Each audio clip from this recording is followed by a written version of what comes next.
Narito na ang ating latest update sa PBB Gen 11, kagabi nga ay nagsimula na ang botohan ng ating mga nominado na sina Kai, Rain, Fiang, Dylan, Colette, at Dongpat, at para mabatid natin ang lagay ng mga boto ay lagi tayong nagsasagawa ng poll survey dito sa ating YouTube channel.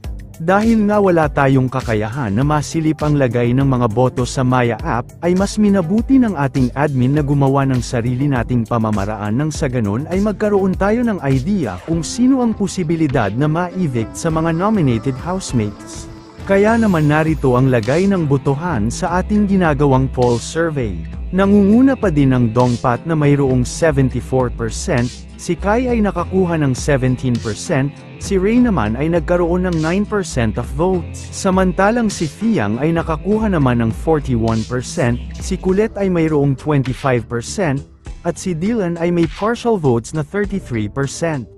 Ngayon, sa mga percentage na nakuha nila ay lumalabas na kung ating pagbabasihan ay sina Dongpat ang nangunguna.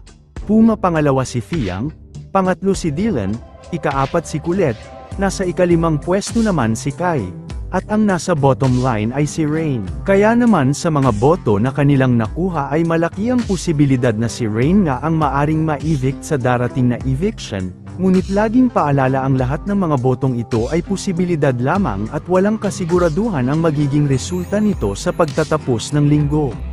Subalit kung ang mga bumoto dito sa ating poll survey ay siya ring mga bumoto sa Maya ay maaaring maging tama tayo ng resulta, dahil ang botong ito ay galing mismo sa halos 400 voters. Abangan ang susunod naming update. Maraming salamat sa panunood.